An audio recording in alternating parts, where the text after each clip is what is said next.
स्तोत्रम्। जय कामेशि सामुण्डे जय भूतापहारिणी जय सर्वगते देवी कामेश्वरी नमस्तुते।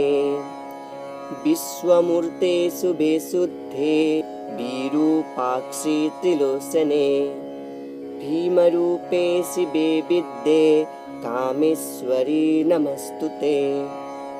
भीमाक्षि भीषणे देवे सर्वभूतक्षयङ्करी काली सा विकराली सा कामेश्वरी नमस्तुते।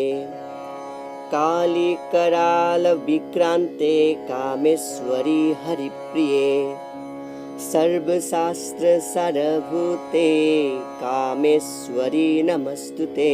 कामरूप प्रदीये सा नीलकूट निवासिनी निशुम्भ शुम्भ मथनी कामेश्वरी नमस्तुते।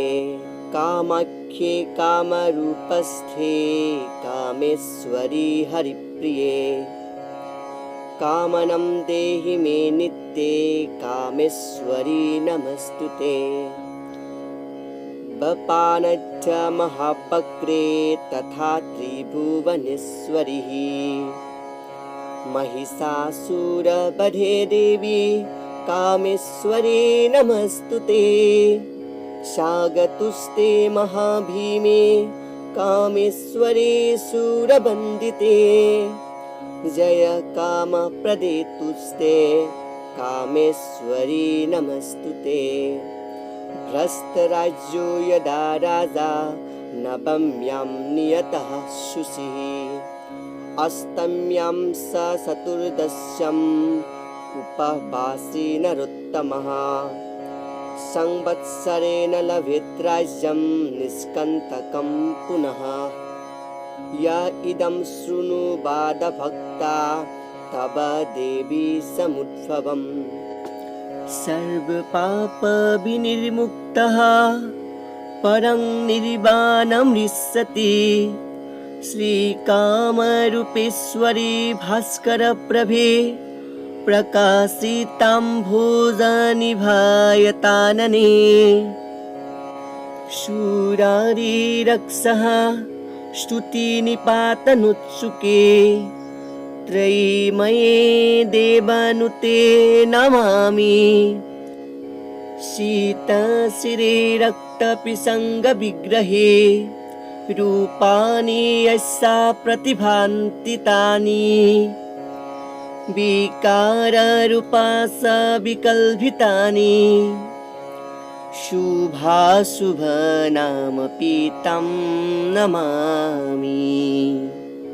कामरूपा समुद्भूते कामपीठावतंसके विश्वाधारे महामाये कामेश्वरी नमस्तुते। अव्यक्ता विग्रहे शान्ते सन्तते कामरूपिणी कालगम्ये परे शान्ते कामेश्वरी नमस्तुते। या सुष्मनानन्तरालस्था सिन्तते योतिरूपिणी प्रणतेऽस्मि परं वीरा कामेश्वरी नमस्तुते। दंष्ट्राकरालवदने मुण्डमालोपशोभिते सर्वतः सर्वाङ्गे देवी कामेश्वरी नमस्तुते। चामुण्डे च महाकाली काली कपालहारिणी पाशहस्ते दण्डहस्ते कामेश्वरी नमस्तुते। चामुण्डे कूलमालस्ये तीक्ष्णदंष्ट्रमहाबले शबयानस्थिते देवी कामेश्वरी नमस्तुते।